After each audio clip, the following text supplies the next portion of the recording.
আমার কোনো লস হয় নাই। আল্লাহর রহমতে, আল্লাহ পাকের রহমতে আমার গরু সবসময় উন্নতি হইতেছে। আমার ৭,১০০ টাকা পুঁজির থেকে এই পর্যন্ত আছে। আমি আরো ৪টা গরু বিক্রি করছি, আর একটা গরু কুরবানি করছি। তাতে আল্লাহ পাকের আশীর্বাদে আল্লাহকে অনেক ধন্যবাদ। আল্লাহ পাক আমাকে অনেক সাহায্য করছে গরু থেকে। সুপ্রিয় দর্শক, আসসালামু আলাইকুম। আজ চলে এসেছি ময়মনসিংহ জেলার বালুকা উপজেলার কাচিনা ইউনিয়ন কাচিনা গ্রামে। একজন প্রান্তিক খামারের সাথে কথা বলে জানার চেষ্টা করব উনি কিভাবে গরুগুলো লালন পালন করেন, আপনি কিভাবে লালন পালন করে লাভবান হতে পারবেন। এইসব বিষয় নিয়ে বিস্তারিত আলোচনা করার চেষ্টা করব। আশা করি পুরো ভিডিও জুড়ে সাথেই থাকবেন। ভালো আছেন? আলহামদুলিল্লাহ, আল্লাহ পাক ভালো রাখছে। আপনার নাম? আমার নাম জাহাঙ্গীর আলম। আপনি গরু পালন করেন কত বছর যাবত? আমি গরু পালন করি ২০০৪ সাল থেকে, ২০ থেকে ২২ বছর। 20 থেকে 22 বছর যাবত? ইয়েস। আপনি কোন ধরনের গরু পালন করেন? আমার আগে গরু ছিল আরো অনেক বেশি। এখন ৪টা গরু আছে আমার গোয়ালে। 2টা আছে, একটা ষাঁড় বাচ্চা আছে শাহিওয়াল, আর তার মা আছে ওটাও শাহিওয়াল। আর এই বাচ্চাটা আছে আপনার বেলজিয়াম ক্রস শাহিওয়াল। আর এই বাচ্চাটা হচ্ছে আমার নতুন আসছে ফিজিয়াম। আপনি যে এত বছর যাবত গরু পালন করতেছেন, এখন পর্যন্ত কি আপনার লস হয়েছে? না, আমার কোনো লস হয় নাই। আল্লাহর রহমতে, আল্লাহ পাকের রহমতে আমার গরু সবসময় উন্নতি হইতেছে। আমার ৭,১০০ টাকা পুঁজির থেকে এই পর্যন্ত আছে। আমি আরো ৪টা গরু বিক্রি করছি, আর একটা গরু কুরবানি করছি। তাতে আল্লাহ পাকের আশীর্বাদে আল্লাহকে অনেক ধন্যবাদ। আল্লাহ পাক আমাকে অনেক সাহায্য করছে গরু থেকে। কি কি খাবার খাওয়ান?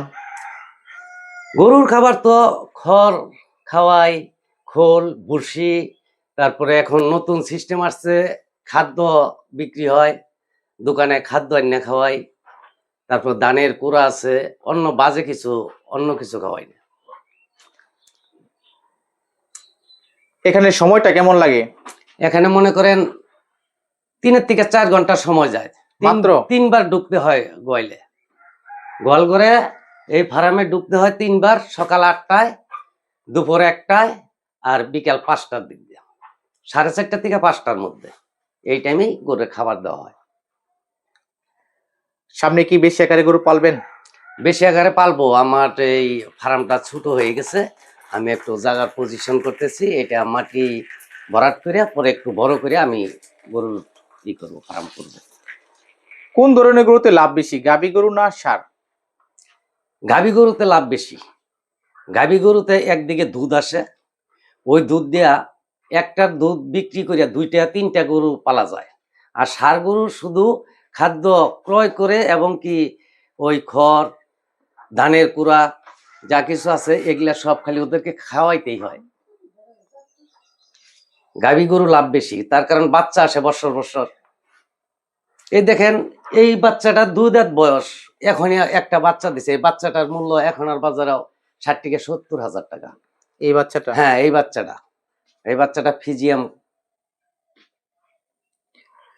অনেকেই তো গরু পালন করি তাদের লস হয়, এটা হওয়ার কারণটা কি?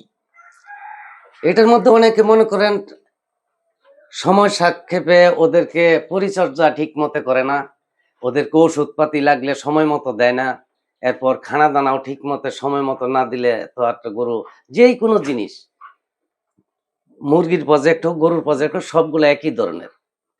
এগুলো পরিচর্যা করতে হয়।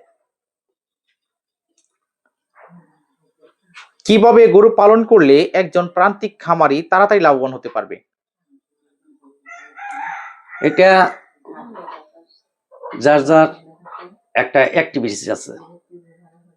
গরু ভালো দেখে ক্রয় করে এনে যদি ওরকে জোগাড় না করি, ওদেরকে যদি যত্ন না করি, সময় মতো পরিবেশন না করি, খাবার দাবার সময় মতো, কোন সময় ওষুধ পত্র লাগবে, এগুলা যদি আমরা সঠিকভাবে ইউজ না করি তাহলে তো আমাদের লাভবান হওয়ার কোনো থাকে না। আর যদি আমরা সঠিক পরিমাপে এবং কি আমাদের গ্রামে অথবা উপজেলায় যে পশু অধিদপ্তরের লোক আছে, ওদের সাথে পরামর্শ করে আমরা যদি সবসময় পশুপালন করি তাহলে আমরা লাভবানই হব, আমরা কখনো ক্ষতিগ্রস্ত হব না। প্রথমতে কয়টা গরু দিয়ে পালন শুরু করলে ভালো হবে?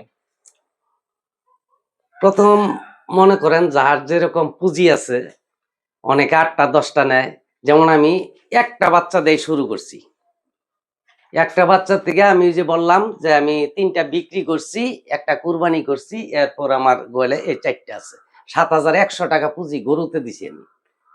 আল্লাহ পাক এই পর্যন্তই রাখছে, তার মানে গরু পালনে কোনো লস নেই, না লস নেই। পালন করতে পারলে লাভ হয়।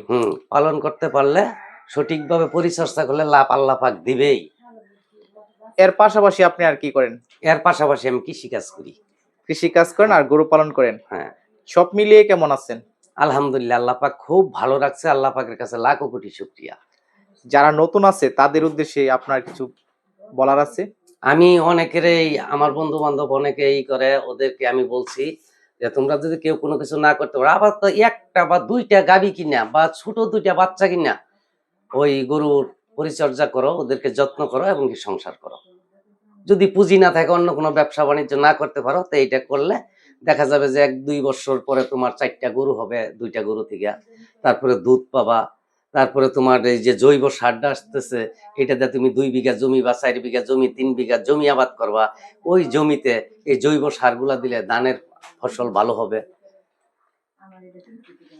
এই অবস্থাতেই আমি ওদেরকে অনেক সময় পরামর্শ দিয়ে থাকি।